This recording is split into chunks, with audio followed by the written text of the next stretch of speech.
Kembali lagi di Cerita Cinta Channel. Jangan lupa like, comment, and subscribe ya. Terima kasih. Niken jadi murung. Paket yang diberikan raja kini sudah tergeletak di atas meja kamarnya. "Ken, makan dulu ya." Suara Mama Reni terdengar di balik pintu. Wanita itu sedang membujuk anaknya untuk makan malam. "Enggak, Mah, Niken diet," jawab Niken setengah teriak agar Mama Reni dengar. "Mama gorengin sosis mau?" bujuk Mama Reni seperti membujuk anak kecil yang susah makan. Niken menghela nafas panjang. Dia bukan anak PAUD yang kalau nggak mau makan dibujuk ini dan itu. "Niken nggak lapar, Mah." Niken tetap bersikeras tidak mau makan. "Oh, ya sudah. Makanan Mama taruh di meja. Nanti kalau lapar tinggal ambil saja ya." "Iya." Malam ini Niken tidak bisa tidur. Ia kemudian ke taman belakang, mengambil gentong kosong, lalu membakar semua paket dari raja. Semua kenangan itu tidak untuk disimpan, tapi harus dihilangkan, dibakar, dan dibuang. Percuma, hubungan mereka sudah berakhir. Segala kenangan yang indah rasanya sudah hambar. Maka Niken pun mulai membakar satu persatu barang-barang miliknya yang tertinggal pada raja. Niken mau move on. Dia tidak mau lagi teringat masa lalu yang menyakitkan. Cukup lama dia diam di depan asap yang mengepul. Kini barang-barang itu sudah menjadi abu. Niken berharap kisah cintanya ikut lebur bersama kenangan yang barusan ia bakar. Foto-foto pernikahan mereka, foto-foto bulan madu, kado-kado dari raja, semuanya dia musnahkan. Ia sudah bertekad untuk melupakan segalanya. Dalam ingatannya, raja hanya membuatnya sakit, apalagi ini menyangkut papanya juga. Niken pun mantap, tidak akan menoleh pada masa lalunya lagi. Cukup sekali saja sakit sesakitnya. Dia tidak akan terlalu jatuh cinta dan berharap pada raja. Beberapa hari kemudian, raja sudah seperti biasanya kembali beraktivitas, namun entah mengapa dia jadi sering melamun dan susah fokus, tidak sefit biasanya. "Apa Bapak sakit?" tanya sang sekretaris saat keduanya habis keluar dari ruang meeting. Raja memang kelihatan murung dan letih, namun sepertinya ia tidak mau orang-orang peduli padanya. "Siapa yang sakit?" omen raja yang sangat sensitif akhir-akhir ini. "Maaf Pak, saya kira Bapak kurang enak badan karena terlihat tidak fokus dan agak pucat." Raja malah gusar sendiri, kemudian meminta kunci mobilnya. Ia mau pulang sendiri. "Silahkan sekretarisnya naik taksi." "Mana kuncinya? Kau naik taksi saja," kata raja minta kunci mobilnya. "Ini masih sore, kalau Bapak mau saya bisa antar." Sang sekretaris ngeyel mau ngantar, mungkin karena cemas juga, takut malah kenapa-kenapa di jalan. Karena bosnya itu kelihatan tidak baik-baik saja. "Tidak usah," tolak raja dengan tegas. "Baik Pak." Raja kemudian meninggalkan kantor. Sempat duduk dalam mobil beberapa lama sambil memperhatikan ponselnya. Ia kemudian melihat tanggal. Mumpung masih sore dan masih terang, ia ingin ke suatu tempat dulu sebelum pulang.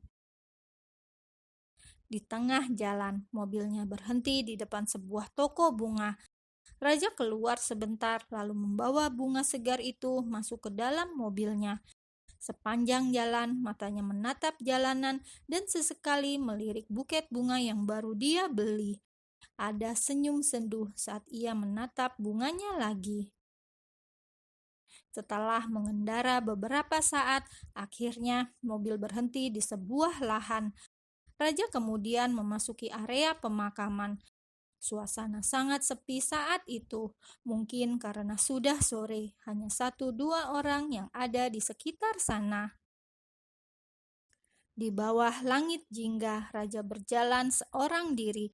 Kemudian setelah menemukan makam yang dicari, ia lalu jongkok di depan sebuah makam dengan batu nisan marmer hitam.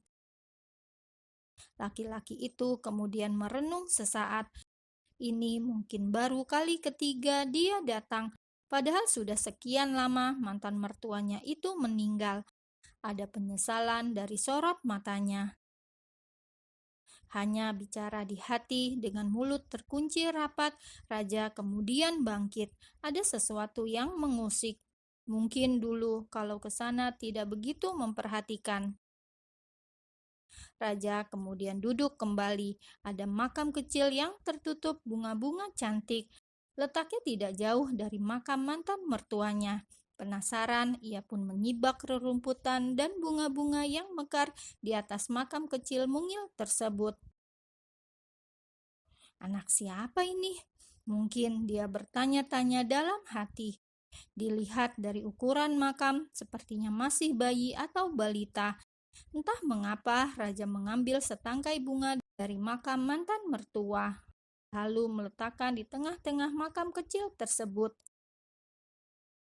Bibirnya kemudian membaca tanpa suara, agak tidak jelas karena tulisannya kabur.